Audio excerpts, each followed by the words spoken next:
लूका रची सुसमाचार 19वां अध्याय। पहला वचन से लेके 10वां वचन तक यरीहो के शहर में चुंगी लेवे वाला जकई के बारे में लिखल गल बाटे। ई 10 वचन यीशु मसीह यरीहो के नगर में जकई कई के एक चुंगी लेवे वाला क जाइब और ऊ अब्राहम क संतान हयन, अब्राहम क पुत्र हयन। ये प्रकार से वहाँ पे प्रकट भइल बाटे प्रभु यीशु मसीह के द्वारा, और वो जकई के जीवन में अद्भुत तरीके से बदलाव भइल बाटे। ये देखे के हम लोगन के मिलला। पहला वचन, वो यरीहो में प्रवेश करके जात रहना, यरीहो में से जात रहना। उ जकई नामक करके एक व्यक्ति रहना जौन चुंगी लेवे वाला का सरदार रहना और धनी रहना। उ यीशु के देखल चाहत न के उ कैसन बयान, लेकिन भीड़ के कारण देख नहीं सकना। काहे बदे के उ नाटा रहना। तब उनके देखे बदे उ आगे दौड़ के एक गुल्लर के पेड़ पर चढ़ गए ना। काहे बदे के यीशु वही मार्ग से जाए वाला रहना। जब यीशु वो जगह पहुँचना तो ऊपर देख के कहना, हे जकई जल्दी से उतर आव। काहे बदे के आज हमके तहरे घरे में रहब आवश्यक बाटे। और ऊ तुरंत उतर के आनंद से अपने घरे ले गए ना। ई देख के सब लोग कुड़कुड़ाए के कहे लगना, ऊ तो एक पापी मनुष्य के यहाँ जात बयान। जकई खड़ा होई के प्रभु से कहना, हे प्रभु देख, हम अपन आधी संपत्ति के कंगाल के देत बाई, और अगर कोई भी अन्याय कई के ले ले बाई तो ओकर चौगुना हम फेर देत बाई। तब यीशु उनसे कहना, आज ए घरे में उद्धार आल बाटे। काहे बदे के इहो अब्राहम को एक पुत्र हयन। काहे बदे के मनुष्य का पुत्र खोए हुए के ढूंढे और उनकर उद्धार करे आल बायन। ये में बहुत सारा ढेर विषय बाटे। ये छोटा सा मैसेज बाटे, लेकिन बहुत ज़्यादा व्याख्यान में कहल गल बाटे। प्रभु की इच्छा बाटे तो ओके हम लोग ध्यान करल जी। आज जौन पढ़ाई हम पढ़े बई के एक घटना में से एक वचन हम आपके याद दिलाई। ई वचन हवे के यीशु मसीह जकई के घरे गल बयान। सारा जनता ओके देखे बा। कुछ लोग कई के नहीं बल्कि सब लोग कई के लिखल गल बाटे और सब लोग देखे बा।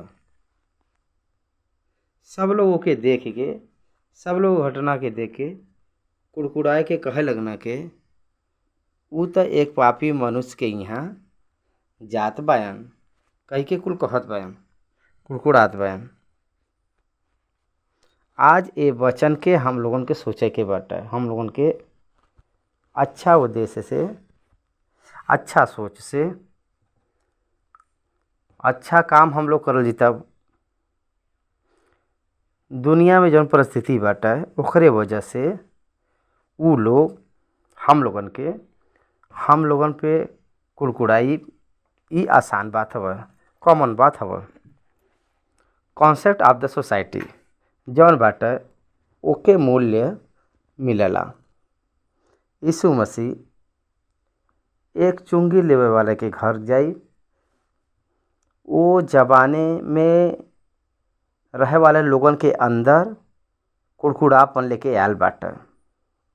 उस समय के लोग जवन रहना, उ परिस्थिति का अगर देखल जाए तो यहूदी लोग रोमियन का पालन करत रहना। तो उस समय में कुछ यहूदी लोग रोमी लोगन के पास में नौकरी में ज्वाइन भर रहना, जुड़ा रहना, टैक्स कलेक्टर के रूप में। उ लोग अपने खुद के जन के पास टैक्स के वसूल करत रहना। उ यहूदी के पसंद नहीं आवत रहा। अपना ही लोग बयान और अपने ही लोगन के पास टैक्स के वसूल करके दूसरा लोगन के ये लोग देत बायन।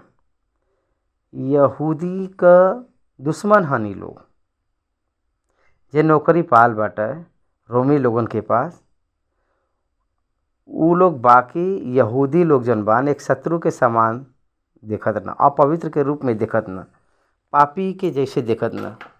वो परिस्थिति में यीशु मसीह बड़ा खुशी के साथ में ओकरे घरे जाए के वजह से बाकी सब लोग शौक भरन सोसाइटी में, not understand your action, don't worry. Yeshu Masih Jakkai के घर गए के बाद वहाँ पर अतिथि के रूप में उनकर सम्मान भर रहल। हम लोग नहीं कह सके जाके कितना देर वहाँ पर रहना जक्कई के पास में, लेकिन वहाँ पर लोग यीशु मसीह के पीछे जातना। 18वां अध्याय में यरीहो के द्वार के बारे में पास में जौन रास्ता बाटे, जन्मागल अंधा वो सड़क के किनारे बैठ के वो हल्ला मचत समय वो अंधा व्यक्ति भीड़ के बीच में, एक व्यक्ति अंधा व्यक्ति कुछ लोगन के पकड़ के पूछे लगल कि का होत बा कि इतना भीड़ आवत या आवाज़ करता। तो वो लोग कहना कि नासरत के यीशु आलबान और जात बायन। यही बदे यीशु मसीह के पीछे बहुत बड़ा भीड़ पड़ा रही और यीशु मसीह भीड़ के छोड़ के एक बदे यहाँ आल बायन। यीशु मसीह का व्यवहार बहुत अचंभा लगला। एक महान भीड़ यीशु मसीह के प्रमुख नहीं होला। परमेश्वर ओके आज्ञा दिले बन के, आदेश दिले बन के जक्कई के घरे रहे बदे, तो वहाँ पर वो रहल बा। What the society think of we is not important, but what God wanted to do it's me for important.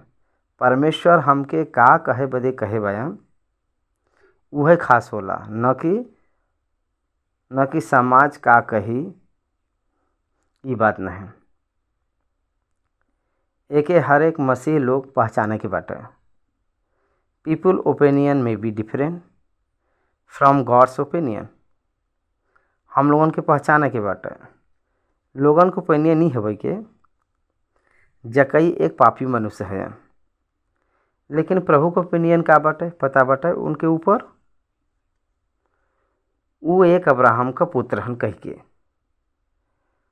लोग उनके अंदर जौन आ रहा ना, उनके अंदर बदलाव नहीं देखे ना, लेकिन यीशु मसीह जब उनके घरे में जब आई ना तो उनकर बदलाव भयल और यीशु मसीह उनके एक नाम देना कि इहो अब्राहम का पुत्र हैं। लोग हम लोगों के बदलाव के नहीं पहचाना ना, एक ही बात के देखना, अंदरोड़ी के कन्न के आविष्कार करब लोगन के नहीं आवला, लेकिन परमेश्वर के आवला।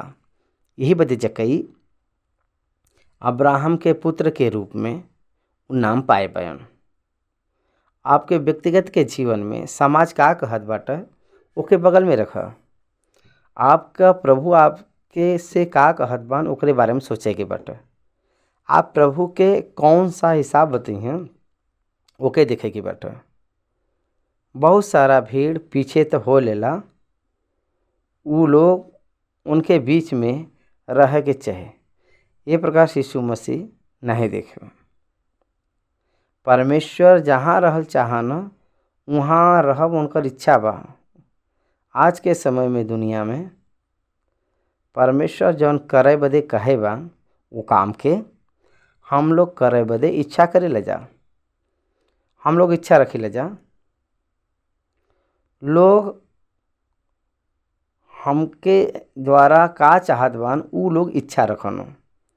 लोगन के इच्छा बाटे तो जक्कई के घरे नहीं जाए के बाटे यीशु मसीह के, लेकिन परमेश्वर की इच्छा का बाटे कि जक्कई के घरे ही जाए के बा। यह वचन में हम लोगन के पहचाने के बाटे। People judgement is not correct, is not appropriate, is not valuable. लोगन के सोच के हम लोगन के मूल्य नहीं बना सकिले जा। प्रभु का सोच स्थिर होला। यहूदी होके रोमियन के टैक्स दे दवान सब लोगन के लेके ये प्रकार से भइल क्रोध रखल गल बाटे जकई के ऊपर। ई व्यक्ति चुंगी लेवे वाला है, टैक्स कलेक्टर हैं, यही बदे उनके उस सब लोगन के जलन, यही बदे यहूदी लोग उनके पापी कह के एक मोहर डाले बयान। यीशु मसीह पापी के बुलावे बदे ही आल बयान, खोए हुए के ढूंढे बदे ही ऊ आल बयान। त यीशु मसीह जौन जावे वाला घर बाटे ऊ जकई का घर हवे। जकई यीशु के देखल चाहत न, यही बदे ऊ गुल्लर के पेड़ के ऊपर जाए के बैठना और छोटा रहना। यही बदे यीशु वही जगह के पर पहुँच के अपन सिर उठाई के जकई के उनके नाम से बुलाई हैं। जकई ये प्रकार से कभी सोचे नहीं रहना। वो खुशी से अचंभा भयल बयान। यीशु मसीह चलत चलत वो रास्ता में जकई जौने गुल्लर पेड़ के ऊपर बैठा रहना, वो पेड़ के पास आए के ऊपर दृष्टि कह के उनसे कहना, हे जकई जल्दी सुतर अब, काहे बदे के आज हमके तहरे घरे में रह के बाटे। ही नोस एवरीथिंग, उनके सब कुछ पता बाटे। उनके पता बाटे कि जकई के घर वो दिन रह के बाटे। हे जकई रह सकत बया का? जकई का मर्जी हवा, जकई की इच्छा हवा। का जकई हम तहरे घरे रह सकीला? ए प्रकार से पूछे बयान प्रभु यीशु मसीह। त जकई का मर्जी ई बाटे कि हाँ, ऊ कहे बान हे जकई हम रहब। ये यीशु को मर्जी बाटे। लेकिन हे जकई हमके आज तहरे घरे में रहब आवश्य बाटे। एकर मतलब ये हवे कि ई परमेश्वर का मर्जी हवे, ई परमेश्वर की इच्छा बाटे।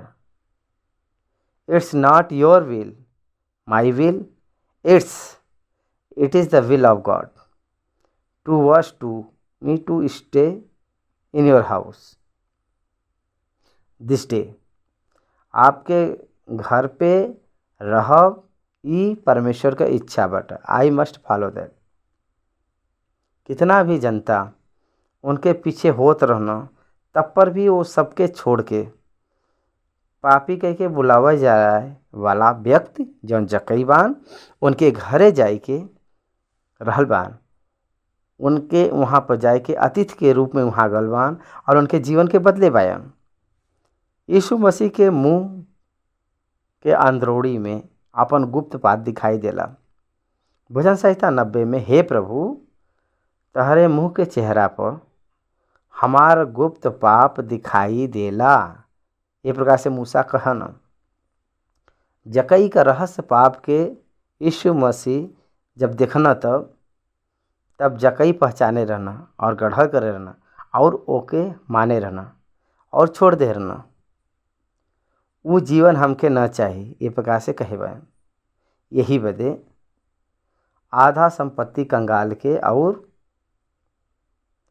जकरे पास से जौन अन्याय से लेहे रहना उनके चौथाई गुना फेरे बायन। उनके पास कुछ भी संपत्ति नहीं बच रहा। यीशु मसीह धनवान जकई के घरे में कदम डाले रहना, तब वो समय जब जकई के घर से प्रभु यीशु मसीह बाहर कदम डालना तो जकई गरीब के रूप में बदल गया रहा। जब यीशु मसीह कि आप अगर ग्रहण करी हैं तो आप कंगाल हो जाए, गरीब हो जाए, तो का आप ग्रहण करिए? यीशु मसीह यहीं तो धनवान हो जाए कह के लोग स्वागत करना। अगर जकई के देखल जाए तो का वो अमीर भल बान के गरीब होल बायन? जकई भौतिक रूप से गरीब हो गल बान, लेकिन अब्राहम के पुत्र के रूप में पद पायल बायन, महान आशीर्वाद के पाल बायन। प्रिय भाई और बहन, यीशु मसीह के हवा अगर आप देखल चाहत बयान तो यीशु मसीह उनके खुद के घर पे अतिथि के बदे आल बा। आपके जीवन में, आपके हृदय में सच में प्रभु के देखे के बाटे, वो प्रभु के हम के स्वीकार करे के बाटे, हमरे हृदय में दिखावे के बाटे। अगर आप चाहत बा तो ही can do the things and wonder in your life. Jakkai के हाइट यीशु मसीह के देखे बदे वो हाइट बीच में आड़ा रहल। यीशु मसीह के नहीं देख पाए रहना अपने हाइट के कारण। कुछ भौतिक रूप का विषय और अंश कुछ के पावे बदे कारण होला, कुछ के न पावे का भी कारण होला। तो यहाँ पर निराश तो नहीं भल बयान। यीशु मसीह के देखे बदे गुल्लर के पेड़ के ऊपर चढ़ के बैठा रहना। उनका नाटापन यीशु मसीह के देखे के कारण न होए के जैसा वो व्यक्ति कौने प्रकार से इंतजार करे के बाटे वो इंतजार करे में। याद रख ले, यीशु मसीह के देखे बदे अगर इच्छा बाटे तो देखे के बाद चाहे कुछ भी हो जाए। यही प्रकार से जकई वो नाटा हो के भी एक ऊंचा स्थान पे चढ़ के कष्ट उठाए के यीशु के पीछे देखल चाहत बा, यीशु को देखल चाहत रहना। ये काम करे बदे कुछ आपत्ति आड़ा आवल है, कुछ इंटरनल वीकनेस रहला, ओसे हम लोगन के रुके के नहीं बाटे। ओके पार कई के गुल्लर के पेड़ के ऊपर जाए के बैठा रहना। जौन जकई उनके सामान आपन गम के पावे बदे कुछ भी पावे बदे तैयार होवे के बाटे। जकई के अंदर से ये बात हम सीखत बाई कि वो नाटा व्यक्ति रहना, उनके चारों तरफ भीड़ बा, लोग बयान, वो देख न पाई हैं। ये प्रकार से वो नहीं सोचना, वो संभव कह के देखे रहना। जकई यीशु मसीह के देखे बान और यीशु मसीह भी जकई के देखना। जब जकई के यीशु देखना तो उन कहना आज हम तोहरे घरे रहब, और कहत ही जकई बहुत खुश है करना। यीशु मसीह के घर पे रखे के मतलब ये हवे कि बहुत खर्चा का काम होवे। 12 प्रेरित मतलब चेले और उनके अतिथि देवे के बाटे तो वो आसान बात नहीं बाटे। लेकिन जकई घर लेके गल बा, तहरे घरे हमके रहे के बाटे, वो बहुत खुशी से वो अपनाए बान, झट से उतर के आल बा। His response to the word of Jesus Christ, Yeshu Masih के बाद से उनकर प्रतिक्रिया बहुत तेजी से भल। एकर मतलब it is the positive and very speed decision, और एक अच्छा निर्णय और बहुत तेजी से ले रहना। यीशु मसीह के अपने घरे पर बुलाए बाय, वो कहना हमके का चाहिए नहीं, हम तो यही सोचे रहे, सिर्फ उनके देख के छोड़ दिया, हम तो यही सोचे रहली। लेकिन नहीं, ऐसे वो नहीं सोचना, केवल देखना ही नहीं, यीशु मसीह उनके घरे आवल चाहत रहना तो वो अपने घरे पर उनकर स्वागत करना। यीशु मसीह के स्वीकार करल जौन घर बा बहुत कम बाटे, और वो सब सारे घर के बीच में सिर्फ जकई के घर बाटे वहाँ पर। यीशु मसीह के जौन घर अपनाए बा वो यीशु मसीह का बैतनिया घर भी यीशु मसीह के स्वीकार करे बा। पतरस के सासू माँ का घर यीशु मसीह के स्वीकार करे बा। यीशु मसीह सामरी के घर लोग भी स्वीकार करे बा। सरदार का भी घर यीशु मसीह के स्वीकार करे बा। Very limited house accepted Christ and his arrival today house. परमेश्वर का प्रिय पुत्र लोग, परमेश्वर उनके घरे आवे बदे जौन बात कहे रहना, वो बात कहत ही बड़ा खुशी से आनंद से वो लोग स्वीकार करे रहना, झट से उतर रहना, आनंद से वो अपने घरे अपनाए ले रहना, लेके घर ना यीशु मसीह। आपके घर पर कोई भी आवे बदे इच्छा अगर रखें तो कैन यू वेलकम देम, कैन यू वेलकम देम, क्या उनके आप स्वागत करिए। स्वागत करे वाला बने के बाटे। आज के समय में समाज कैसन बाटे, कैसन हो गल बाटे, जेकर ऊ देखत बान हमार और हमार स्वार्थ, हमार और हमारा परिवार कई के लोग सोचे था। वो प्रकार के दिन में यीशु मसीह के स्वीकार करे बदे जक्कई नहीं झिझके रहना। If it is God will not I will take in to my home, हम आपके घर ले जाओ, हम ले जाओ, ये प्रकार से नहीं कहना। बड़ा खुशी से वो अपनाए रहना, स्वागत करना। हम लोगन के भी यीशु मसीह के खुशी से अपनाए लेवे के बाटे। भीड़ बहुत बाटे, लेकिन यीशु मसीह का कॉन्सेंट्रेशन एक ही व्यक्ति के ऊपर बाटे, एक नेग्लेक्टेड व्यक्ति के ऊपर, एक आइसोलेटेड के ऊपर बाटे। बड़ा भीड़ के छोड़ के अकेला जो रहना जकई उनके घरे यीशु मसीह गलबयान। आज हम लोग बड़ा भीड़ देखी ले जा, बड़ा भीड़ देखत रही ले जा। अब्राहम से संबंधित न होए से भी बहुत लोग, अगर एक व्यक्ति अब्राहम से संबंधित वाला कम से कम अगर एक रहे तो काफ़ी बाटे, और उनसे मिलब बहुत अच्छी बात बाटे। ये बात के हमेशा याद करे के बाटे। नाउडेज आज के समय में, आज के दिन में लोग और सेवक, परमेश्वर के दास लोग मल्टीट्यूड्स पावर बदे चाहना। दोज आर नॉट इम्पॉर्टेंट, वो प्रमुखता नहीं हवा। His purpose in our life is very important. अपने जीवन में उनकर उद्देश्य मुख्य हवा, न कि बाकी चीज़। दुनिया में कोई भी कितना भी महान रह, लेकिन कलेसिया का संबंध अगर नहीं बाटे तो कुछ नहीं बाटे। ये बात के हम लोगों को पहचाने के बाटे। पापी के घरे जाए के उतरना, ये प्रकार से लोग जनना तो कुड़कुड़ैना जनता उ लोगन के परमेश्वर सही उत्तर दे रहना। कुछ समय के बाद में परमेश्वर उ लोगन के उत्तर सिखैना। वो अब्राहम का पुत्र रहन कह के उनके घरे पर उद्धार आल बाटे। ए प्रकार से यीशु मसीह प्रचार करे रहना, यीशु मसीह प्रचार करे रहना, ये घरे पर उद्धार आल बाटे और ई अब्राहम का पुत्र है।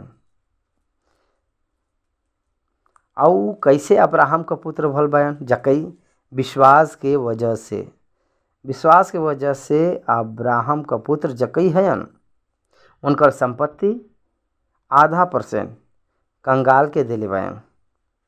कोई के पास अन्याय से जवन लेहे रहना उनके चौथा गुना वापस दिले बा, तो उनके पास का बचल बाटे, कुछ नहीं बचल बा।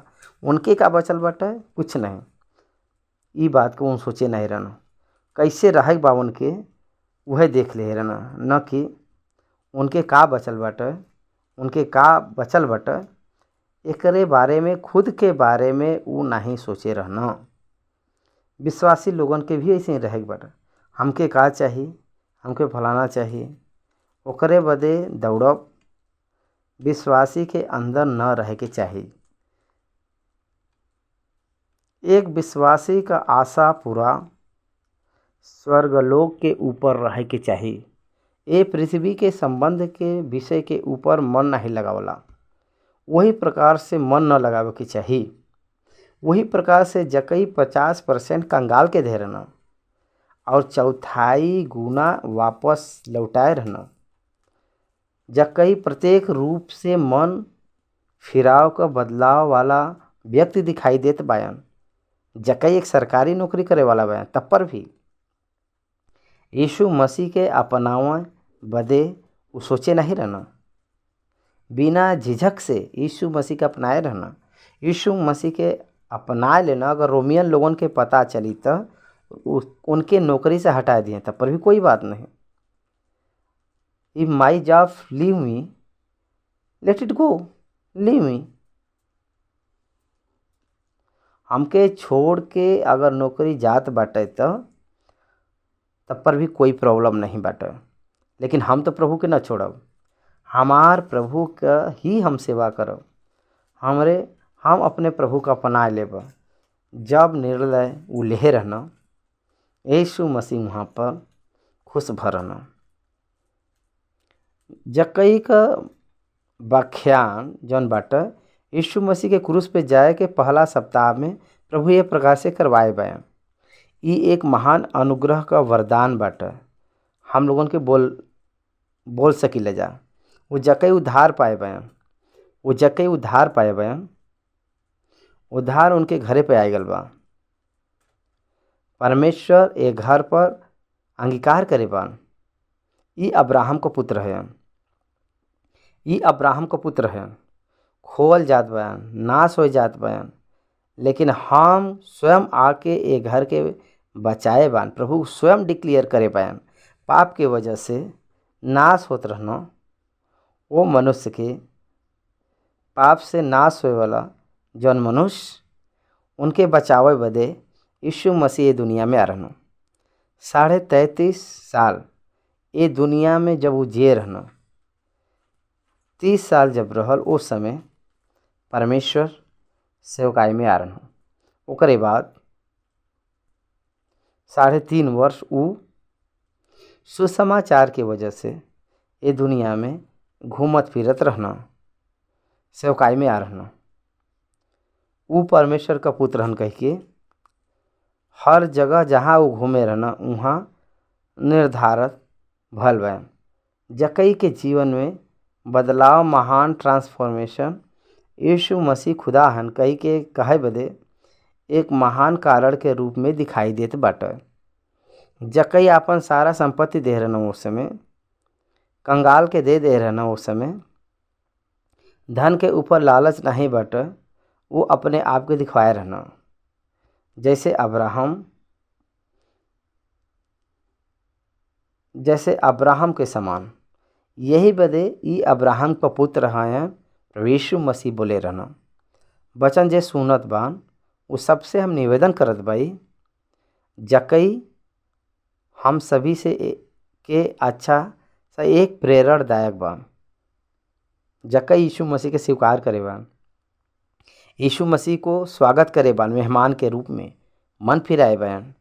जौन उनके जीवन में अन्याय रहल ओके उ हटाए के उ पवित्र बनल बयान। और उनके पास आखिरी में का बचल बाटे? कुछ भी नहीं बचल। कुछ बचे की जरूरत नहीं बाटे। एक क्षण में हम लोग उठ चल जाल जी प्रभु से मिले। उनके साथ अगर रह जी तो काफ़ी बाटे। उससे बढ़ के कोई भी धन नहीं बाटे, उससे बढ़ के कोई भी संपत्ति नहीं बाटे। ये हम लोगन के जाने के चाहिए। 19 अध्याय 10वां आयत में मनुष्य का पुत्र तो खोए हुए के ढूंढे और उनकर उद्धार करे आल बयान। एकर मतलब ई हवै के वो रिवील करत बा अपने आप के। ई सत्य हवा। पाप के वजह से जक्कई नष्ट हो जात रहना हो चुकल भी बयान। प्रभु उनके घरे जाए के उनके उद्धार दिले बयान, बचाए बयान। उनकर जीवन बदलल बा। हम आज लूका 19 अध्याय में से जक्कई के घटना में से जक्कई का जौन इच्छा रहल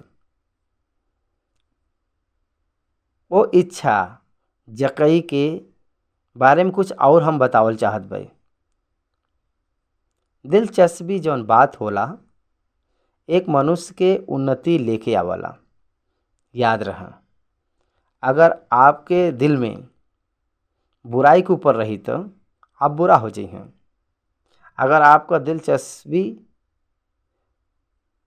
अगर सच्चाई के ऊपर बा तो आप आशीषित हुई हैं। आपका दिल कैसन बा? वाट एवर योर इंटरेस्ट, आपका इच्छा का बाटे and your ambition, you will see the consecution according to that. उकरे वजह से आपको नतीजा आपके मिली। जक्कई का बात का अर्थ, जक्कई नाम का अर्थ ई होला के pious man. The meaning of the man is the Jackai is different from the life of the Jackais. जकई का नाम एक हवे, लेकिन जकई के जीवन एक बाटे। जकई का नाम अलग बा और जकई के जीवन अलग बाटे। अधिक लोगन के अंदर और उनकर जीवन और उनकर नाम ऐसे ही होला। हमार पिता और माता हमके शांति सागर कह के नाम रखे हैं। बहुत रेयर नेम बाटे। श्रीनिवास कह के जो नाम बाटे वो बहुत कॉमन नेम बाटे। Joshua common name, Samuel common name, Abraham common name. अब कहाँ भी जाए 10 लोग तो मिल जी हैं। शांति सागर कह के जो नाम बाटे वो जल्दी ना मिली हमके। आंध्र प्रदेश के स्टेट में जहाँ हम रहिला, 1 और 2 जगह पर ये नाम के लोग मिलना। हैदराबाद के बस स्टैंड में एक शांति सागर के होटल के देख ली, कहीं नेट में और कहूँ एक बार और शांति सागर कह के निम्न सागर के उतना शांत रहे के बाटे वो नाम रहे के बा। सच में वह नहीं बा, सच में वो नहीं बाटे हमरे पास में शांति। यही बदे हमार मित्र लोग हमसे कहना बुलावना शांति सागर कह के। लाइफ अलग बाटे, हमरे नाम को मीनिंग अलग बाटे। यही बदे परमेश्वर हमके चाहना हमरे जीवन के समाप्ति में हमरे नाम के सार्थक बनइहे कह के हम सोचत बाई प्रभु में। परमेश्वर का अनुग्रह के प्रिय भाई और बहन, जकई का नाम का अर्थ ही हवे के पायसमैन, कलंक नहीं बटे। धर्मी करके एकर अर्थ बटे, लेकिन ओकर जीवन पब्लिक कन्फेशन अबाउट है। Very sad. लोग ओकरे बारे में जो सोचन वो बहुत बुरा बटे, एक पापी मनुष्य कह के। लेकिन हिस insight towards Christ is great. वो बुरा ही बाटे, लेकिन यीशु के ऊपर दिलचस्पी बहुत अच्छा बाटे। आज के समय में समाज में बहुत सारा लोग अच्छा लोग बान, लेकिन यीशु के ऊपर उनका दिलचस्पी बहुत बुराई में बाटे।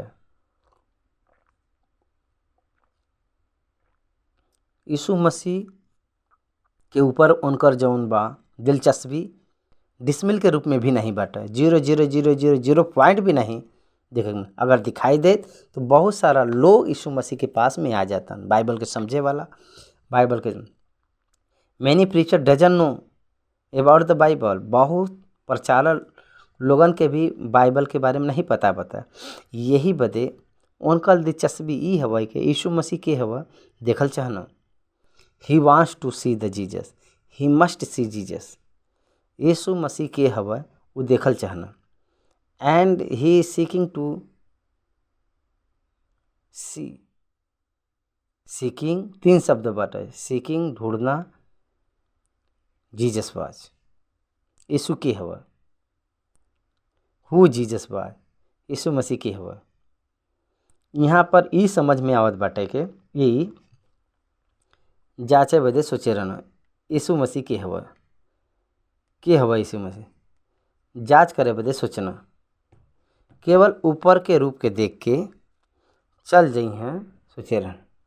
आंध्र प्रदेश में चिरंजीव करके एक व्यक्ति प्रजा राज्य जौन पार्टी रखे बा नया हमरे गाँव में बगल के गली में बहुत जनता के साथ वो जात रहना। एक बार हम वहाँ गईली और दूर से खड़ा होके कैसे रहला चिरंजीव मूवी में पिक्चर में बहुत अच्छा से काम करला ओके हम देखे बदे गईली और देखली। सबके देखत वो अपने हाथ के हिलावत उछल गए रहना, लेकिन हमके नहीं देखे। वैसे ही यीशु मसीह हाथ हिलावत चल जात हुई हैं जकई सोचे हुई हैं हम भी एक बार देखल चाहत भाई। चल देखा यीशु मसीह कैसे रहना। ये प्रकार से देखे बदे जकई चाहत रहना। उनका दिलचस्पी आपन देखना। उनका दिलचस्पी उनके का करे बाटे, अगर आप देखब तो अचंभा होई। उनका दिलचस्पी उनके देखे बदे आगे दौड़ाए बाटे और गुल्लर के पेड़ पे चढ़ाए बाटे। और उनका दिलचस्पी जौन बा यीशु वही रास्ते से जाए वाला रहना। देख, इन एडवांस पब्लिक उस रास्ते पर आगे नहीं बढ़ेल बाटे और वो जक्कई वो गली में नहीं गलवा, पहले ही दौड़ के जाई के वो नाटा रहना। यही बदे गुल्लर के पेड़ के ऊपर जाके बैठ गए रहना, चढ़ गए रहना। यहाँ हम लोगन के एक समझ में आवे के बाटे कि he is in advance to make his desire success. उनकर सोच उनके इच्छा के पूरा करे के बाटे, कुछ न कुछ कह के यीशु मसीह के देखे के बाटे। He prepare in advance, he prepared in advance, he selected the tree. वो एक पेड़ के चुन ले रहना नाटा बयाने से। ही नोस हिज डिफॉर्मेंट, वो उनके आपन दुर्बलता पता बाटे। हम लोगन के भी आपन दुर्बलता पता बड़ा, यही बदे जौन हम चुने भाई यीशु ही ओकर उत्तर है। यीशु ही उत्तर बा। जौन कार्यक्रम बा ओके अगर हम न चुने रही तो ए समय तक तो हम भ्रष्ट हो गए रही, हम गड्ढा में जाके पहुँच गए रही। यीशु ही उत्तर ई कार्यक्रम के स्वर्गलोक में ले जाला हमके तो मालूम नहीं बाटे, लेकिन हम स्वर्गलोक जाए बदे हमरे बदे परमेश्वर दे एक उपहार बाटे। हम सोचिला कि इतना हजार घंटा परमेश्वर हमके उपदेश करें तब पर भी हमार जवन कदम बा परफेक्शन में नहीं गिरत बाटे। हमके बहुत डर लगला एक एक बार हमरे बदे ही ए वचन में देवत बायन हम ग्रहण करे भाई कई बार। Because I am the unworthy but he loves me, वो हमसे प्यार करत बान। ए बदे उ ई वचन हमके देले बान जकई के ही नोस हिज डिफॉर्मेंट, वो अपन कमजोरी जानत बान। उ नाटा रहना। He short in his life, वह अपने जीवन में नाटा रहना। Not up to the expected height, वो रहे वाला आध्यात्मिक स्थिति में नहीं बाया। यही बदे वो पहचान के टू वेटिड सक्सेस, यीशु मसीह के देखे बदे जौन दिलचस्पी रह ओके पूरा करे बदे पहले ही दौड़ के गल बायन। बहुत देर से पहले यीशु ओ रास्ता पे अइहा उ कह के इंतजार करत बैठे रहन। यीशु मसीह के इंतजार करे वाला व्यक्ति के रूप में दिखाई देत बा। माय डियर फ्रेंड्स, हम यीशु बदे ही इंतजार करत बाई।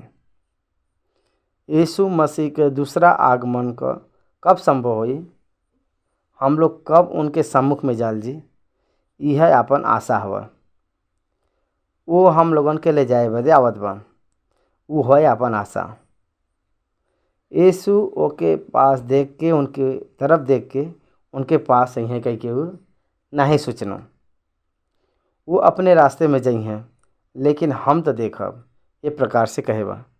यही बदे वो अपने दुर्बलता के पहचान के हम नाटा बाई कह के पहले से ही दौड़ के किसी के न देखे के समान भेड़ के पेड़ के ऊपर बैठ गए ना चढ़ के कंफर्टफुल के रूप में कहे बदे के अगर नीचे बांध तो मनुष्य के बीच में वो रही हैं ठीक से नहीं देख सकना नाटा हन कह के वो भीड़ में उना ही दिखाई दी हैं कह के जकई नाटा होए के वजह से पेड़ के ऊपर चढ़ के बैठा रहना काहे बदे को सोचे रहना कि कौने प्रकार से कोशिश करता उनके साफ साफ देख सकले जौन हमारा लक्ष्य जौन हम बनाए भाई हमारी दिलचस्पी जहाँ भी अगर हम प्रयत्न करी तो सक्सेस हम हो पाए पूरा हो पाई ये प्रकार से कोशिश करे बा। That is vision. पहले वो प्लान बनाए बा उनके अचीव करे बदे एक सीट में बैठल बान। ये जवान लोगन के सीखे के बाटे हम लोग कौने प्रकार से एक सक्सेस करे के बाटे, पहले हम लोगन के सोचे के बाटे। जकई जैसे रहना वैसे ही रहे। हम सब लोग आत्मिक रूप में पहला ही रहे के बाटे। जहाँ प्रार्थना हुई जाके वहाँ पर पौलुस गोल बान और वहाँ लुदिया कह के एक स्त्री प्रभु में आल बन। यूरोप का खंड पूरा बदल गया। You must accept the things, you must get ready for the things. ये हम लोगन के सीखे का पाठ हवे। ओकरे बाद वो जगह के पास प्रभु आईना तो हम लोगन के ये सिखावत बन के वो तुरंत झट से उतर के आ रहना, उतर के आनंद से आईना। जब प्रभु के देखना, प्रभु उनके देख के आज हमके जरूर आपके घर में रह के बाटे, नाम उठा के बुलाए बान और वो झट से उतर के आ रहना। तुरंत उतर के आनंद से उनके अपने घरे ले गई ना, बहुत संतुष्टि से आनंद से अपने घरे ले गई ना। कौने प्रकार का अनुभव बा देखा। तुरंत उतरना, आनंद से ओके अपने घरे ले गई ना। ये तो पापी हैं। लोग उनके डांटत बयान, लेकिन वो का करे बन पता बटा। वो बड़ा आनंद से तुरंत अपने घरे में यीशु मसीह के ले गल बयान। अपने घरे तुरंत लेके गई ना। आपका गवाही बाहर अलग रूप में रहत होला, लेकिन आपके मन के प्रभु देखत बान। यही बदे वहाँ पर दौड़ के जाय के जब पेड़ के चढ़ा रहना, वो कर्म के रूप में करत रहना काम। मन में सोच के चुप नहीं बैठल बा। बहुत लोग मन में सोच के सपना देख के बैठन, वो परमेश्वर की इच्छा नहीं हवा। जे मन में सोचला ओके कार्य के रूप में करके वो पूरा करे बयान। पेड़ पे चढ़ के हम लोगन के भी मन में सोचे भाई जा, परमेश्वर जो सोच दिले बान चुप नहीं बैठे के बाटे, ओके कार्य के रूप में ले जाए के बाटे। हम एक भारत टीवी कह के एक बाटे, वो नॉन क्रिश्चियन टेलीविज़न बाटे। ओमिन परिपूर्णता स्वामी कह के ओमिन जज के रूप में अप्लाई हम करे रहने। फेसबुक के जरिया हम अप्लाई कर रहे। ये कार हम के कंप्लीट करे के समय वी मस्ट टू एक्शन। हम लोग कार में जाए के बैठे, सोच में सपना में सी बेड पर सोच के बैठे में नहीं, हर समय सोच के रखब नहीं। You must try for that and walk for that. ये बात हम सीखे रही में तुरंत उतर रही। एक मतलब कुछ देर हम नहीं कर रहे। बहुत बार हम लोग देर करे ले जा। हमारे लाइफ में वो बहुत बाटा पोस्टपोनमेंट, कल देखल जी, आज नहीं कल देखल जी कह के हम सब लोग जाने ले जाके कछुआ का और खरगोश का कहानी। खरगोश तो सोचला के आगे देखल जाई, लेकिन कछुआ सोचे रहल हम तो दौड़ नहीं पाइला। यही बदे कम से कम एक एक कदम हम ढीले धीरे डालत चलब। कछुआ आगे चल गया और खरगोश रुका रहल। काहे बदे कि खरगोश के पास सावधानी और कौन नहीं बाटे, केवल ओवर कॉन्फिडेंस बा। हाय हाय हमके जाए के बाटे, हमके पार करे के बाटे, किनारे तक पहुँचे के बाटे।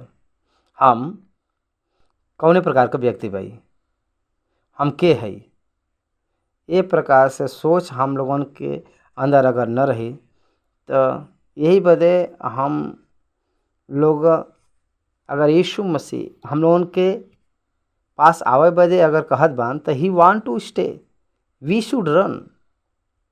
हम लोगों के जल्दी जाए के उनके साथ काम करे के बाटे। यही बदे हम विनती करत भाई प्रिय मित्र लोग, हमके अपने करीब वाले लोग, we must run for the Jesus. Yeshu के पास जक्कई जैसे तुरंत उतर के गए रहना यीशु के पास, वैसे हम लोगन के भी तुरंत जाए के बाटे। हम सब लोगन के उनके अपने हृदय में ले बा। ओकरे बाद 8वां वचन में जक्कई खड़ा होई के कही के कहल गल बाटे। जक्कई खड़ा होई के यीशु मसीह से, प्रभु से बात करत बा।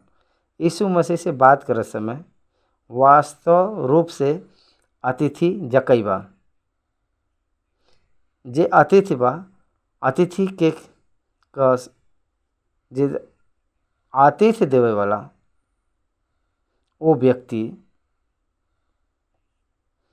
अतिथि यीशु मसीह हैं। उनके सम्मुख में, उनके सम्मुख खड़ा होकर के बात करत बा।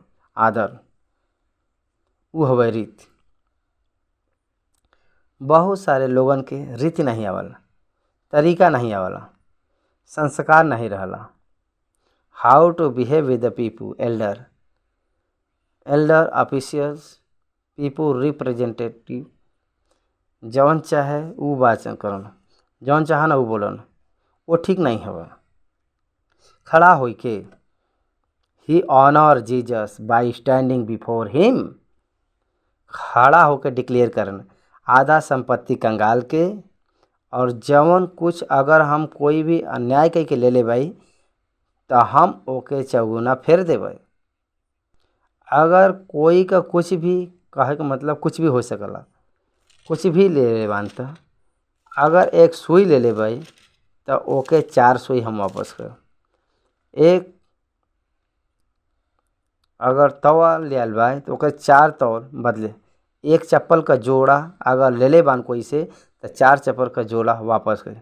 Not only Mani but in kind, वस्तु के रूप में भी जौन कुछ ले ले बा तो ओके 4 गुना वापस दिए हैं। एक नहीं, साधारण रूप में 1 + 20 अगर दिन है तो अपराध का जौन प्रतिफल होला काफ़ी बाटे व्यवस्था के अनुसार। उदाहरण में अगर कोई चोरी करे बा ओके मान के, क्षमा मांग के, ले ला कह के वापस देवे के, उनके 20% और जोड़ के वापस अगर दिए तो अपराध का प्रतिफल काफ़ी बाटे। एक छोटा सा एक पंछी के अगर बलि दिए तो वो काफ़ी बाटे, लेकिन वो ऐसे नहीं करे बान।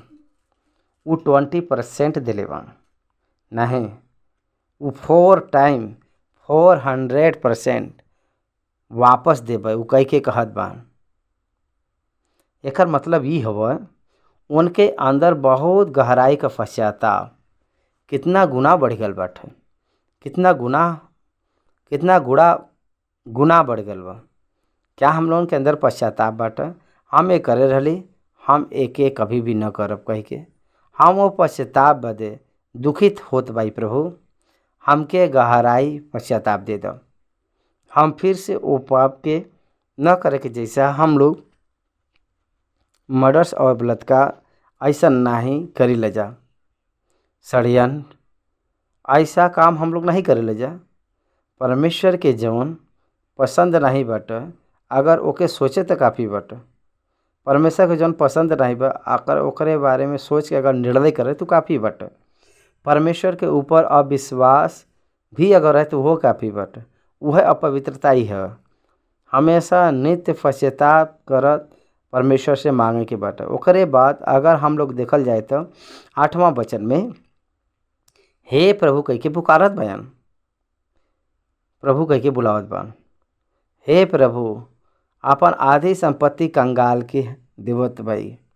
हे प्रभु कह के जौन अर्थ यीशु मसीह के अपने दिल में पहचाने के समान समझ में ही आवत बाटे। आपके मुंह के चमक में हमार गुप्त पाप दिखाई देत बाटे प्रभु, यही बदे हम आपके नहीं छुपा सकीला।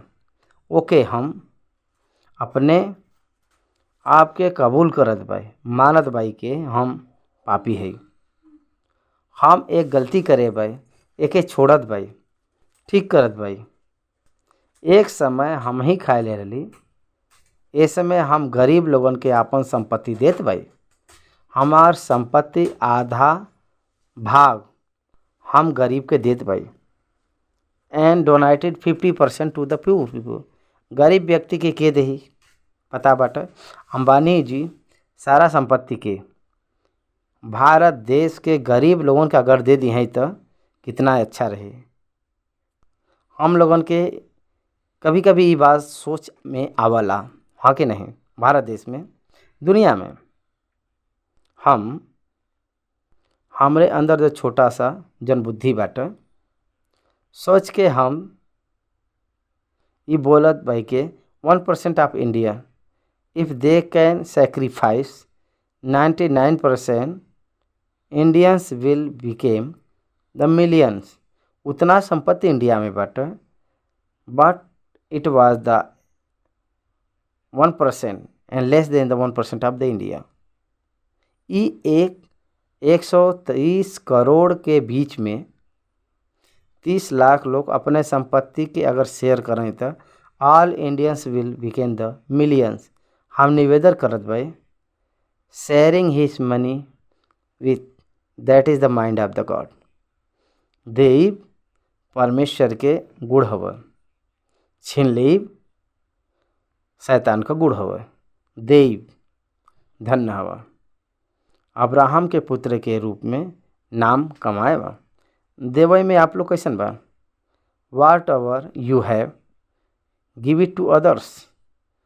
दूसरा के द देवा तो देवल जाई, कहिए देवा तो देवल जाई, जितना देवा तो उतना अधिक पैब। Great lesson from जक्कैया।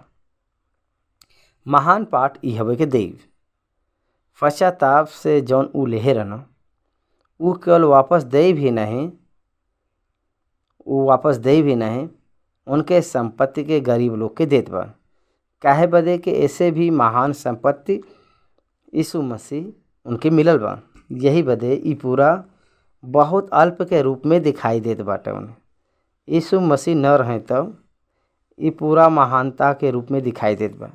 अगर ये न रहे तो जी न पाए कोई को सोचन, लेकिन ए समय यीशु हैं तो हम जी पाए। ये न रहे तो हम जी पाए। दैट इज़ द अब्राहम। यह अब्राहम को मतलब होला परमेश्वर बयान यहोवा इरे। हमको कुछ भी होई तो कोई फर्क न पड़े। काहे बदे के अब्राहम सोचे रहना, यही बदे जक्कई भी सोचे रहना, यही बदे अब्राहम को पुत्र बनना। 11वां वचन से लेके 27 वचन तक हम लोग देखल जी। ये बहुत महत्वपूर्ण का भाग बाटे, ये बहुत श्रेष्ठ का वचन का भाग बाटे। काहे बदे के what should a believer can do. एक विश्वासी के का करे बाटे पृथ्वी पर। What accepted by the his master. उनकर मालिक जौन परमेश्वर उनके ओर से का चाहना, ये हम लोगन के बहुत ज़रूरी बाटे। सुबह जब हम लोग जागे ले जा तब से लेके जब तक सोई ले जा नहीं तब तक आपके हृदय में है।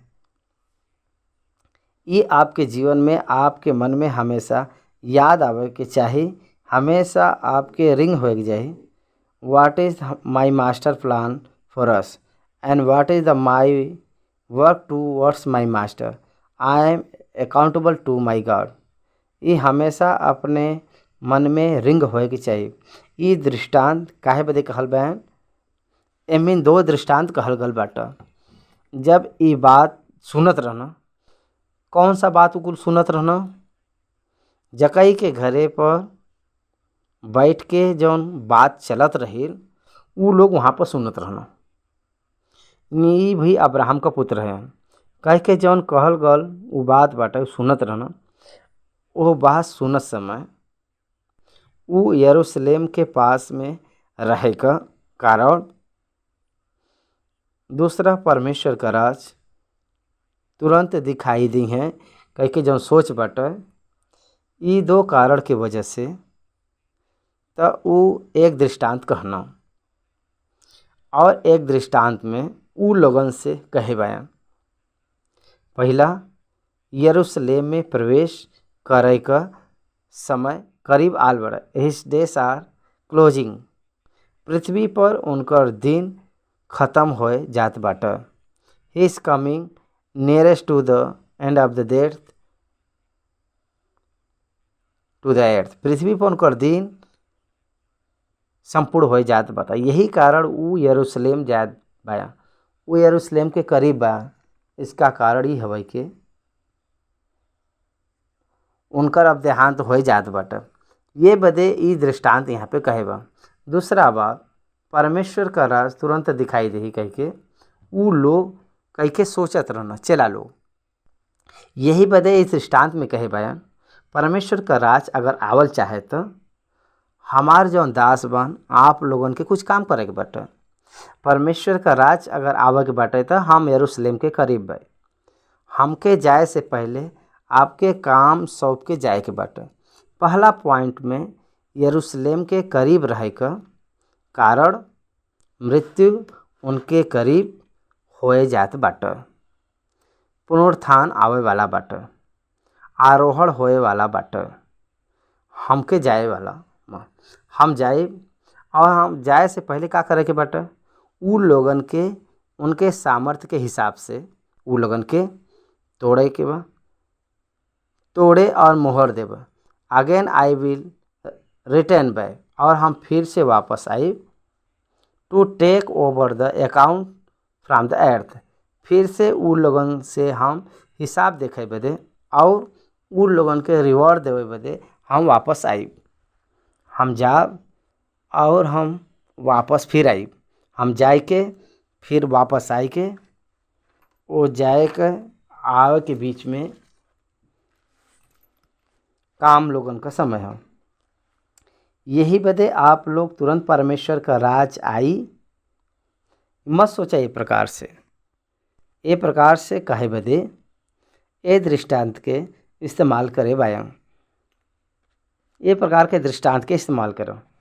वही दृष्टांत ये हवे के ऊ कहना, एक धनी मनुष्य दूर देश के गई न ताकि राजपद पाए के लौट आवे, और वो अपने दास में से दास के बुलाई के उनके 10 मुहर देना और कहना, उनसे कहना कि हमरे लौट आवे तक लेन देन करिह।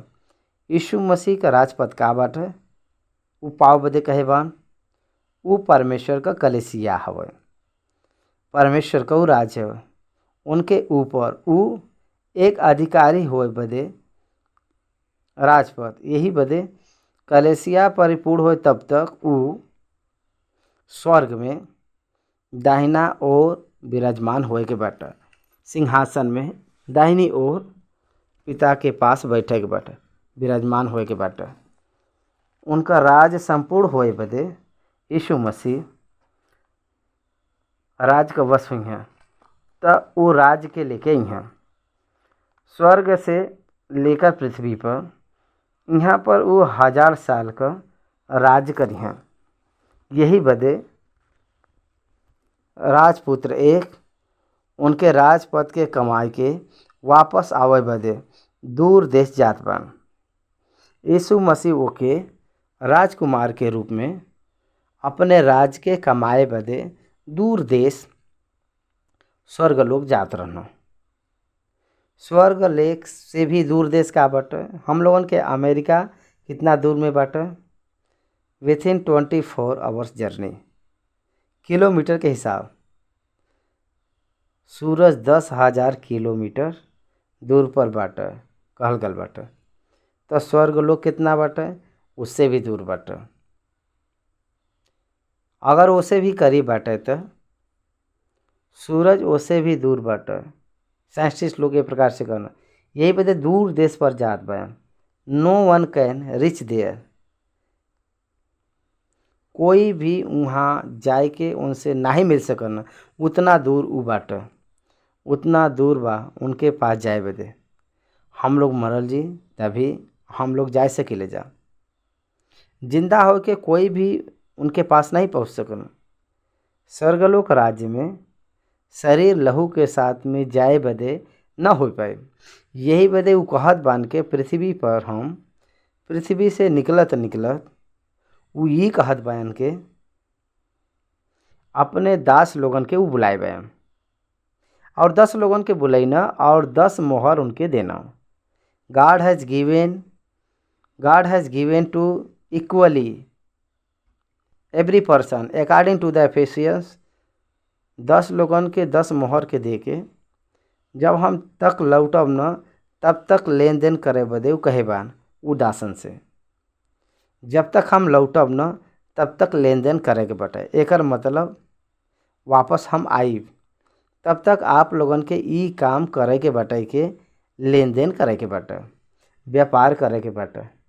हम अंग्रेजी में पढ़ो and he calling 10 of his servants he gave them 10 talents lost and said to them and engage it in business until I come। हम जब तक वापस न लौटब तब तक आप लोगन के व्यापार करे के बाटे। लेन देन कैसे करे के बाटे? 2 आँख के खोल के करे के बाटे। व्यापार का मतलब नष्ट भी आई, सावधान रहे के बा। व्यापार का मतलब लाभ आवे के चाहिए। व्यापार का मतलब कमाए बदे ओके कहना। दूसरा के दान करे बदे कोई भी नहीं करेला। व्यापार स्थिर बदे और बढ़े बदे करल जाला। ए बदे व्यापार करल करब। व्यापार कह के हमके वापस आए के बाद में हमसे ले ले। हम राज्य से आए। हम कैसे आए? हम राज्य के साथ आए। जब हम आए तो आपके जौन देवल गलबा मोहर ओके व्यापार में रख के जब तक हम आइब न तब तक व्यापार कर, सोवा मत। Don't sleep, don't waste your time, be on the business, be on the business of the earning.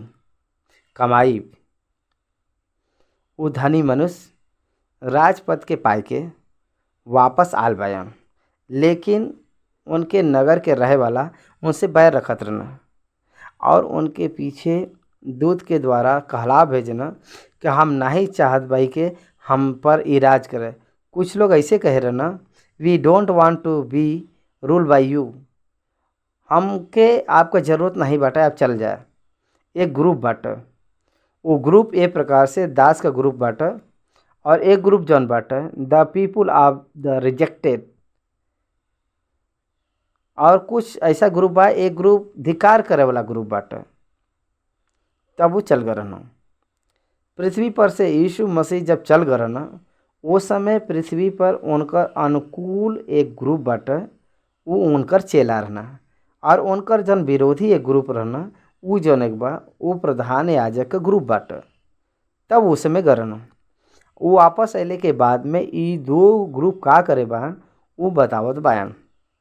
वो बतावल गल बाय में कि वापस अले के बाद में व्यापार होए के वजह से कौन कौन कौने प्रकार से कमाए बायन, ए प्रकार से जाने बदे उ जेके मोहर दिले बान 10 लोगन के 10 दासन के बुलाए बायन। पृथ्वी पर से यीशु मसीह जब गए रहना ओ समय अनुकूल का चेला लोग गन का भी भीड़ रहल और अनुकूल का भी भीड़ रहल, प्रधान याजक लोग। तब वो समय प्रभु यीशु मसीह गए रहना और जब वापस आवत समय ये दोनों ग्रुप का करे बान उ बतावत बान एकरे बारे में। वापस अले के बाद में व्यापार के वजह से 10 लोग क्या का कमाए बायन जाने बदे जौन संपत्ति दिले बान 10 दास लोगन के बुलवाए बायन। Now he is the king, वो वापस आई हैं। एकर मतलब ही हवे के वो राज से आल Bayern. He became the king, वो राजा बनल बान, वापस आल बायन। तब पहले आए के कहना, हे स्वामी तहरे मोहर से 10 और मोहर कमाई भल बाटे। 1 मोहर से 10 मोहर, ग्रेट। उनसे कहना, धन है तू उत्तम दास, तू बहुत ही तोड़ा में विश्वास योग्य निकला और 10 नगर पर अधिकार रख। 10 मोहर पर 10 नगर पर अधिकार रख। 1 और 2 नहीं, 1 मोहर दिले बा, लेकिन ऐसे में का दिले बा 10 नगर दिले बा। 1 मोहर का मूल्य कितना बटा और 10 नगर का मूल्य कितना बा? 10 नगर का अधिकार का मूल्य कितना हुई? थोड़ा में विश्वास योग्य भवन यही बदे तोहके महान देत बाई। रूल 10 cities 10 नगर के आपके पालन करे के बाटे। Because you are so faithful to me, you are so faithful to me, you have done great job, great business to me. हमरे बदे आप बहुत महान व्यापार करे बा, विश्वास योग हमार दास। कह के प्रभु उनके बड़ाई करे बयान। दूसरा वाला आल बा और ऊ कहत बयान, हे स्वामी तहरे मोहर से 5 और मोहर कमाल भाई। वो उनसे कहना तो भी 5 नगर पर हाकिम हो जा। और तीसरा कहना, हे स्वामी देखा तहार मोहरी हवा जेके हम अंगोछा में बांध के रखे रही, वो वापस ले आए के देखे था। और वो कहत बाटा काहे बदे हम तसे डरत भाई, काहे बदे तू कठोर मनुष्य है, जवन तू नाही रखला उसे तू उठा लेला और जो तू नाही बोएबा उसे तू काटल। ये सही बात है। वो राजकुमार कठिन व्यक्ति हो सकना, वो राजकुमार महान व्यक्ति भी हो सकना, वो राजकुमार गुस्सा करे भी हो सकना, लेकिन आप का बया what he is not important, what you are important. वो का है नहीं, आप का बा ई बतावा के बा। वो मोहर के वो व्यक्ति अंगोछा में बांध के रखना और अंगोछा के साथ लाइके दे देना। तब हम आपके कहे दिले भाई, हम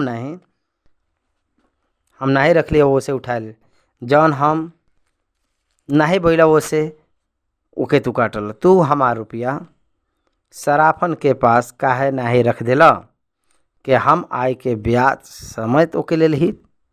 everyone wants to multiply their money. हर एक व्यक्ति यह सोचला कि ओकरे धन के और बहुत आय से बढ़ावे बदे लोग सोचना। हमरे जानकारी में एक बड़ा व्यक्ति बा, वो महान करोड़पति बनल बा। वो हमसे ही बात कहे रहना, सागर जी आपके पास थोड़ा थोड़ा पैसा जब रहला इकट्ठा करके गांव के बहरे छोटा छोटा ज़मीन के खरीद ला। 25 साल के बाद आपका बच्चा जब बड़ा हुई है, आपका नाती पोता, आपको जब उम्र आई तब तक वो सिटीज में बदल के वो करोड़ों में आपके काम आई। वो ओके वो ये प्रकार से वो ऐसे कह रहना, ये प्रकार से उनके करोड़ में, लेकिन हम तो नहीं कैली, हम न करब भी। देखा यहाँ पर धन के विषय में बात करत समय वो जन कहे बयान, वो बात के उत्तर कौने प्रकार से बटे। हे दुष्ट दास, तोहरे ही मुँह से तोहके दोषी ठहरावत भाई। तो हमके जानत रहना कि हम कठोर मनुष्य है, जौन हम नहीं रखी ओहू के उठाए लेला और जौन हम नहीं बोलीला ओहू के काटेला। तो तू हमार रुपया सराफर के पास काहे नहीं रख दिला ताकि हम आय के ओके ब्याज समेत ले ली। जे लोग निकट खड़ा रहना वो उनसे कहना वो मोहर उनसे ले ला, और जकरे पास 10 मोहर बाटे ओके दे दो। उनसे कहना, हे स्वामी उनके पास 10 मोहर तो बाटे, हम तहसे कहत भाई जकरे पास बाटे ओके देवल जाए, और जकरे पास नहीं बाटे उनसे उहो जौन उनके पास बाटे ले लेवल जाए। लेकिन हमरे ऊ बैरी लोगन के जे नहीं जानला कि हम उन पर राज करब, उनके यहाँ लाई के हमरे सामने ले आए के घात करब। जकरे पास बाटे उन्हीं के दे रहना, और जकरे पास नहीं बाटे वो छीन ले रहना। दुष्ट दास कह के वो बताए रहना, उनके पास जौन कुछ रहल वो भी ले लेना। एक बार आप लोगों को सोचे के बाटे, आज हम बहुत बार ई बात के सोचीला कि हमार सारा टैलेंट जौन बाटे पृथ्वी पर गाड़ के रखत बाई का, अंगोछा से बांध के रखत बाई का। हम सोचिला कभी कभी लगला मरे से पहले हम चाहत बाई के God's business in a greater way. यही वजह हम हमेशा ही सोचिला कि हमके रिटायरमेंट का उम्र और हमरे पत्नी का रिटायरमेंट का उम्र आवे तो 60 साल जब हमार आई तब 10,000 एपिसोड हम कह सकीला। कही के हम हिसाब डाले रहले। हर दिन एक एपिसोड करे से अभी तक तो 5,575 एपिसोड 5 कह चुकल भाई 16 साल से। और 10-13 साल में 60 साल तक हम आ जाबे। 10 और 13 साल में हम 60 साल पहुँच जाबे। तो यही बदे हम कितना कह सकीला, मैक्सिमम 5,000 हम कह सकीला, मैक्सिमम 10,000 हम कह सकीला। 60 साल आवत आवत सडनली हमके पता नहीं बटे के हमरे अंदर एक सोच आ रहा, अरे हम का करी, दिन में एक ही करब हर दिन, तो हमके उपहार का मिली। हम कितना उपहार पा सकीला एक दिन में, एक एपिसोड अगर हम करब तो हमके का उपहार मिले, ऐसा नहीं। दिन में कितना देर तक हम बात कह सकीला, एस्टिमेट कह के परमेश्वर के चरण में जाए के प्रार्थना कर रहे। Lord open the door for me, I will do much more offices for you. 2020 तक 10,000 ऑफिसेस करे के बट। हे प्रभु हमके द्वार खोलो। जब हम पूछ ली तब परमेश्वर कौने तरीके से रास्ता खोले बन आपके पता बाटे। कैन यू इमेजिन 2019 आवे से पहले ही आई में रिच्ड परमेश्वर की इच्छा बाटे। तो हम अनुरोध करत भाई 2019 दिसंबर का ज़रूरत भी नहीं बाटे। बिफोर दैट आई कैन रीच 10,000 ऑफिसर। आप लोग जाने भाई यही बदे हमार समय और भी बढ़ाए के हमके खुद आइसोलेट कई के हम और भी बिजनेस परमेश्वर बदे यह बिजनेस अगर हम कंटिन्यू करी तो हाउ डोंट नो हाउ मेनी अफसर आई विल डू। कितना विस्तार रूप से परमेश्वर के वचन दुनिया के हम देख सकीला। हमके नहीं पता बटा आखिरी उपदेश हमरे मौत से पहले ही अगर हम करी तो ओ दिन हम का कह पता बटा।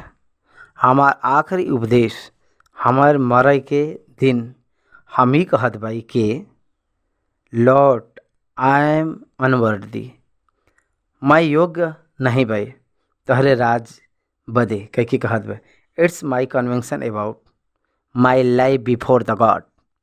परमेश्वर के सम्मुख हमार कन्वेंशन ई बाटे। Even today I tell you, हम बोलत भाई के I am not worthy, I am not worthy.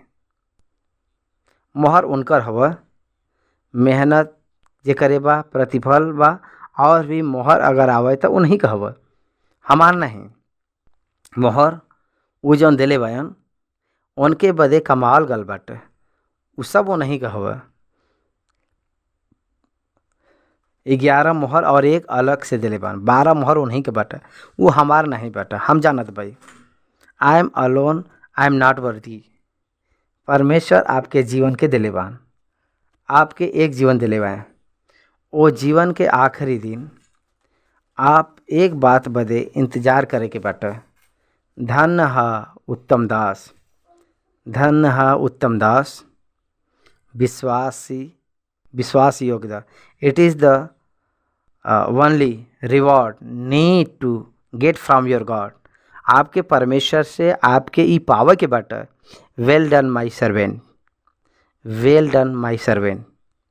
हम ई घर बनाओ की ज़रूरत नहीं बाटे, हमके एक संस्था के क्रिएट करे की ज़रूरत नहीं बाटे, हमके एक स्टूडियो को बनावे की ज़रूरत नहीं बाटे, हमके एक साधन पर घूमे की ज़रूरत नहीं बा। वेल डन माई सर्वेंट कह के जौन बात के बदे हम इंतज़ार करीला, दैट्स माई एम्बिशन। वो एक ही हमार सोच है। कारण का बा पता बाटे, वो एक मोहर जे पाए रहा वो हमार आँख खोल देले बा।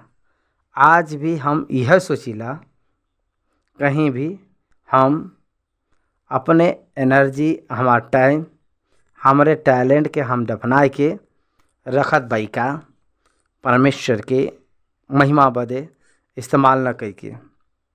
आई love to spend my time, I love to spend my time with my people and solve my love जे समस्या में रहला उ लोगन के बीच में बैठ के उन लोगन के समस्या के बिब्लिकल के रूप में दिखावे बदे हमके बहुत पसंद बाटे।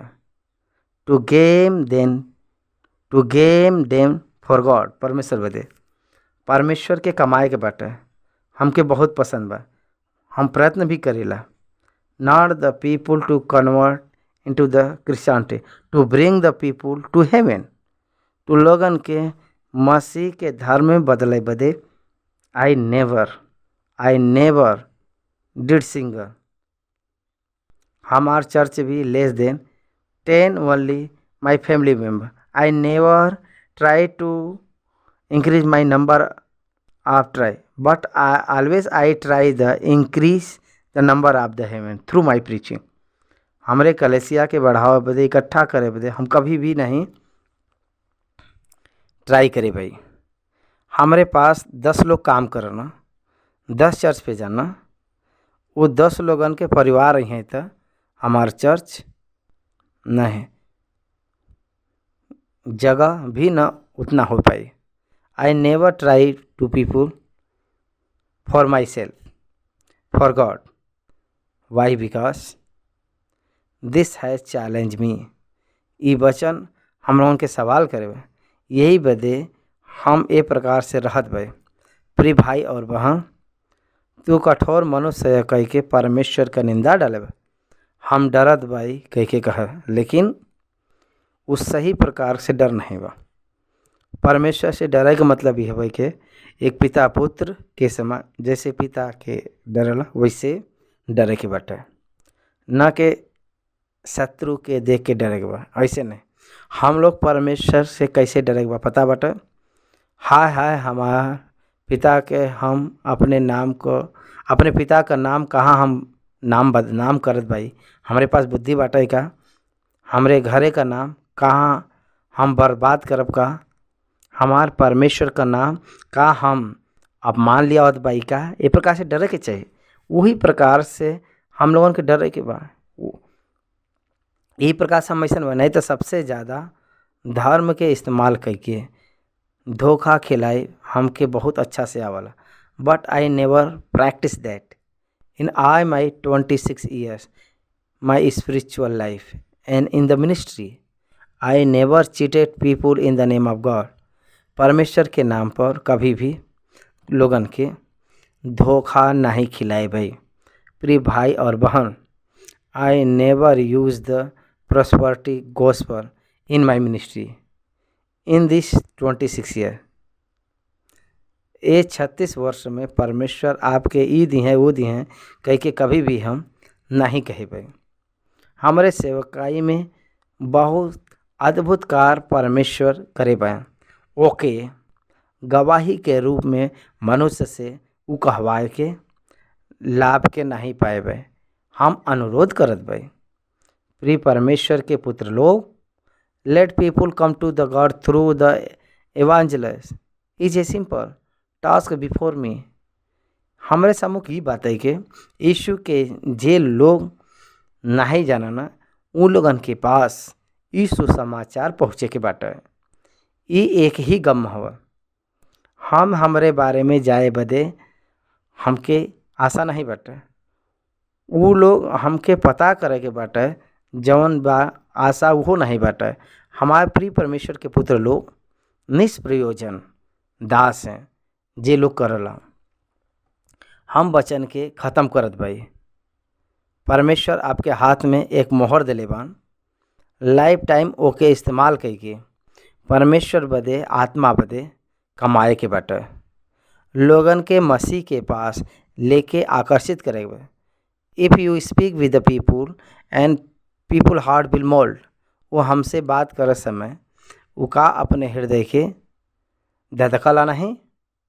आप बात करे समय लोगन के दिल धधके के चाहिए। About their scene they must confess and repent. रो के पश्चाताप करे। हाय हम घोर पापी है कह के रोवत लोगन के परमेश्वर के उपदेश देवे के बाटे, संदेश देवे के बाटे। That is my ultimate God, that is my ultimate goal. वह परमेश्वर चाहत बान आपके जीवन में। जौन आप नौकरी करत बान, हो सकला आपका जीवन घर के अंदर हाउस वाइफ के रूप में हुए। आप अपने जीवन में वृद्ध अवस्था में आल हुए।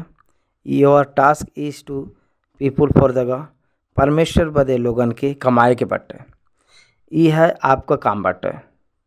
28 वचन से लेके अगर देखल जी तो यरूशलेम बदे यीशु मसीह भविष्यवाणी पूरा होए बदे एक गदही के बच्चा के ऊपर चढ़ के वो दौड़ा करे के विधि यहाँ पर देखे के मिलला। भविष्यवाणी पूरा होए बदे उ संभव संदर्भ बाटे। भविष्यवाणी जकरिया के ग्रंथ में कहल गल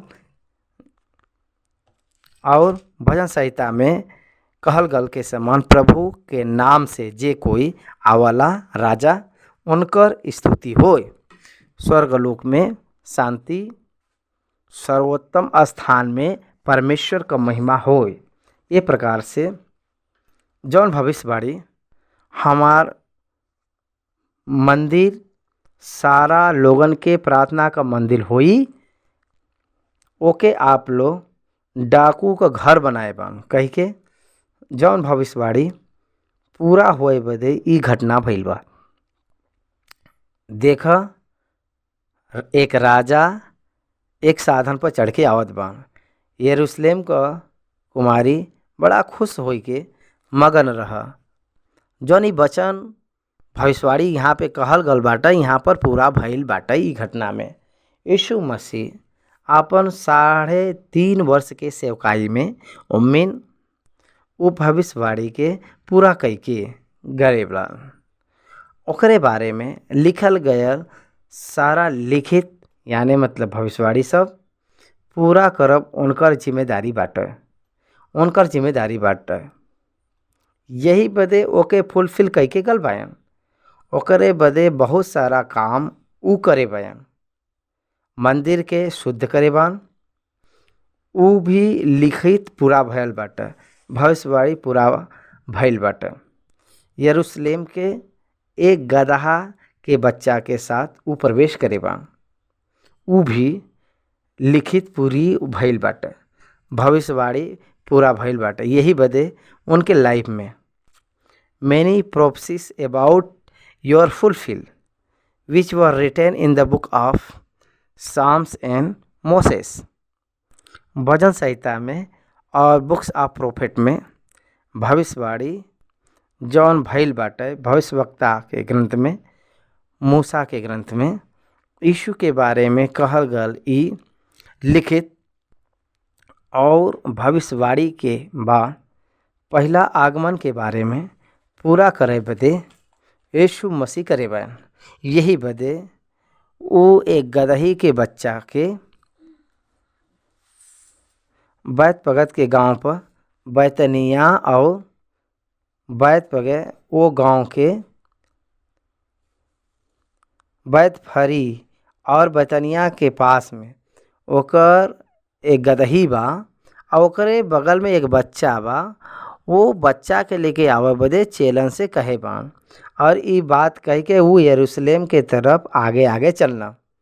जब वो जैतून नाम के बैत फरो और बैतनिया के पास पहुँचना तो वो अपने चेलन के पास से ई कह के भेजना सामने के गांव में जा। और उम्मी पहुँचत ही एक गदही का बच्चा जबके कभी कोई सवार नहीं भल बाटा बांधल तहके मिली, ओके खोल के ली आव। अगर कोई तहसे पूछ कि काहे बदे खोलत बाया तो ई कह दे के प्रभु का एकर प्रयोजन बाटे। जौन भेजल गल बा ऊ जाय के जैसे उनके कहे रहना वैसे ही पहिना। जब ऊ गदहा के बच्चा के खोलत रहना तो उनकर मालिक उनसे पूछना ए बच्चा के काहे खोलत बाया तो ऊ कहना प्रभु का एकर प्रयोजन बाटे। ऊ ओके यीशु के पास लिए ना और अपन कपड़ा वो बच्चा पर डाल के यीशु के पीर बैठाए देना। और जब ऊ जात रहना त ऊ आपन कपड़ा रास्ते में बिछावत जात रहना। और पास जात समय जब वो जैतून पहाड़ के ढलान पर पहुँचना, त चेलन का सारा मंडली ऊ सब सामर्थ के काम के कारण जब ऊ लोग देखे रहना, आनंदित होय के बड़ा शब्द से परमेश्वर का स्तुति करे लगना। धन हवय ऊ राजा जे प्रभु के नाम से आवना। स्वर्ग में शांति और आकाश मंडल में महिमा होय। तब भीड़ में से कुछ फरीसी उनसे कहे लगना, हे गुरु, अपने चेलन के डांटो। वो उनके उत्तर देना, हम तहसे कहत बाई, अगर ई चुप रहे तो पत्थर भी चिल्लाए उठी। हाँ, यहाँ पर यरूशलेम के यीशु मसीह गदही के बच्चे के ऊपर बैठ के यात्रा करे बान। एमें कुछ शब्द हम आपके बताए। ई आप लोगन जाना ना ई बात के, ई केवल भविष्यवाणी का पूरा परिपूर्ण होए बदे एक नहीं, बल्कि प्रभु के इच्छा ही। It's very important words this passage. ई प्रभु बदे ई भविष्यवाणी पूरा होए के बाटे इच्छा ही। ऊ जन कहल गल बाटे, आप जाए के ओके खोल के लियावे के बाटे। गदही के बच्चा के बारे में कहल गल बाटे, जेके आदेश देवल गल बाटे। ऊ प्रभु के बहुत जरूरी बाटे, जाए के लेके आई भेजल गल बा। ऊ लोगन का उनकर जिम्मेदारी बाटे। प्रभु का लिखित जब पूरा भइल बा, करब उनका जिम्मेदारी बाटे। प्रभु का जिम्मेदारी भविष्यवाणी का पूरा करब। दास लोगन का जिम्मेदारी जवन बांधल गल बा ऊ गदही के बच्चा के लेके आई। गदही के मालिक का जिम्मेदारी गदहा के छोड़े का जिम्मेदारी। ये तीन विषय हम लोगन के ध्यान करे के बाटे। अगर ध्यान करल जी त यीशु मसीह लिखित पूरा होए के समान व्यवहार करत समय, भविष्यवाणी पूरा होए में चेला लोग और मालिक, गदही के बच्चा का मालिक ने भार के लेत बयान, सहभागी होत बान। प्रिय भाई और बहन, परमेश्वर का सेवक जौन परमेश्वर कहना ओके करे के बाटे। परमेश्वर का सेवक जौन परमेश्वर कहना ओके करे के बाटे। गदही का बच्चा परमेश्वर बदे जरूरत बाटे। Whatever the need in ministry of God, we have to raise it to the occasion as the servant of God. Whatever in the ministry in people who are having that things with them must give it to their master. जे लोग परमेश्वर के जरूरत बा ओके उनके पास रखे बा, ऊ लोग ओके स्वच्छ रूप से हृदय पूर्वक देवय सीखे के बाटे। हम एक जेवी 360 कैमरा के मांगे रहले, ऊ प्रभु बदे जरूरत बा। सेवकाई में कुछ लोगन के भेजे रहले त 3 लोग उत्तर दिले बा। ऊ 3 लोगन के जरिया हम उत्साहित भल बा। ऊ प्रभु के सेवा के निमित्त लावे बदे मार्ग तैयार करत बा। We must find out where that donkey is. The disciple has did that. ऊ करे बान। हम लोग भी प्रभु के जौन जरूरत बा ओके आइडेंटिफाई करे के बाटे, ओके हम लोग कन के पावे के बाटे। ओकरे बदे हम लोगन के परिश्रम करे के बाटे, ढूंढे के बा, खोजे के बाटे। This is the lesson I have learn for this message. आपन प्रभु के का चाहिए? अपना जीवन चाहिए, अपना समय चाहिए, अपन टैलेंट चाहिए, अपन ट्रेजर चाहिए। काहे बदे? To fulfil the word of God and the plan of God. It is the not blessing to be the partner in fulfil the word of God in plan of God. परमेश्वर का वजन, उनकर योजना पूरा करे बदे हम लोगन के सहभागी होई। हम लोगन का बढ़ाई का कारण, आशीष के कारण सीखे की बाटे। जैसे वो उनसे कह रहा ना वैसे ही वो लोग पहिना। If God tell you something to you it will happen. You can easily identify the things which God has reveal to you. परमेश्वर जौन आपके देवे बदे इच्छा रखे बयान और कहे बयान ओके आप लोग पहिया। यू विल फाइंड दैट श्योरली। आप लोग निश्चय ओके रिच हुई हैं। आप लोग ओके सच में पहचान हैं। ओके आप लोग देखी हैं। ओके आप लोग पही हैं। जैसे वो कहे बान वैसे ही पाल बान। जैसे यीशु कहे बान वो उनके पास ही रह के समान वो लोग देखे रहना। एक मतलब का बाटे यीशु मसीह जौन कुछ कहो ना वो वैसे ही होई। ओकरे बाद के कहल गल बाटे वह लोग देखे बा। बपतिस्मा देवे वाला यूहन्ना के कहल गल बाटे रिविल उहे हन उही हवे के मसीहा आवत बान। ऊ परमेश्वर का मेमना हयन। दुनिया के पाप के उठावे बदे भेजल गया व्यक्ति हयन। उनके आप बपतिस्मा दी हैं और उनके पहचानी हैं और उनके बारे में आप गवाही दी हैं। ये प्रकार से परमेश्वर यहाँ पर बपतिस्मा देवे वाला यूहन्ना के कहे बान वैसे ही भल बाटे। ओकरे बाद फिर से चेला लोगन के भेज के का आप ही है कि हम लोग दूसरे और का इंतजार करे के बाटे। ये प्रकार से पूछे बान। प्रभु का उत्तर दिले बान मालूम बा आप लोगन के जितना कार्य संभव भल बाटे उ सारा बात बताए बान। कंगारन को सुसमाचार सुनाई। कंगालन के सुसमाचार सुनावल जात बाटे।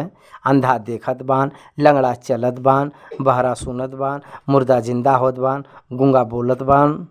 ई सब सारा बीमारी से छुटकारा चंगाई पावत बान।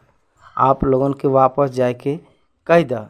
ये प्रकार से कहे बानी कहा बाटे घटना ई जौन कहे बान वो बात के वो निर्धारित करे बान। जैसे वो कहे बान वो यहाँ पर होत बाटे। यही बदे you trust don't doubt him you must trust in him. ये प्रकार से वो कहे बान आप लोगों के याद करे के बाटे वो कभी भी कहीं भी शंका करे के जरूरत नहीं बाटे। अगर उनके विश्वास करब अगर आपसे हो जाए तो आपके सब कुछ दिखावे बदे वो एक योग्य है। आपके सामर्थ्य देवे बदे वो योग्य हैं। कोई भी मनुष्य ऊपर कभी सवाल नहीं कैसे कोई भी व्यक्ति कभी भी ओकरे ऊपर नहीं बैठे रहना। कभी भी परमेश्वर का जौन जरूरत होला ओके ऊ बुलावत समय चाहत समय ही सैटिस्फाई दैट ओके पवित्र करना। कोई भी मनुष्य कभी भी नहीं इस्तेमाल करना ओके ऊ इस्तेमाल करे बयान वहाँ पर वो प्रत्येक करल गल विधि दिखाई देत बाटे। It's not use Bai any human being. केवल यीशु ही ओके इस्तेमाल करेगा। वो गदही के बच्चा के वो डिजायर ये प्रकार से भइल बाटे प्रभु ऐसन करेबान। यही बदे कोई भी मनुष्य ऊपर कभी भी नहीं बैठा रहल ऊपर पूर्ण करेबान। ओकरे बाद वो गदही के बच्चा के ऊपर कपड़ा बिछाए के यीशु ओकरे ऊपर बैठल बयान हम लोग देख सकिले जा। और जब वो जात रहना तब वो अपन कपड़ा रास्ता में लोग बिछावल जात रहना। वो जौन चलत रहल गदही वो रास्ता पर सब लोग अपन कपड़ा बिछावत ना। वो गदही के इच्छा बदे नहीं वो प्रभु बदे होत रहल। प्रभु जौन इस्तेमाल करत ना वो गदहा के बच्चा के बड़ाई मिल रहा। सुलेमान गदही के ऊपर बैठ के यरूशलेम में प्रवेश हो के राजा के रूप में प्रकट भल रहना।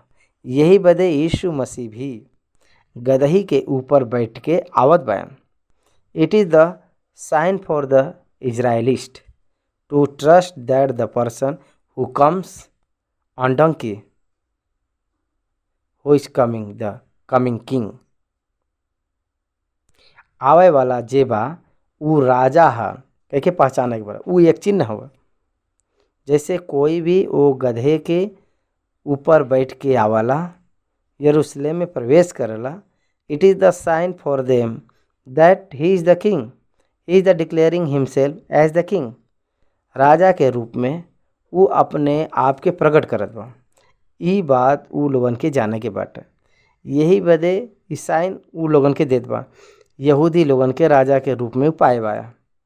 वो सभी लोगन के छुटकारा देवे वाला हैं। वो एक पालनहार है।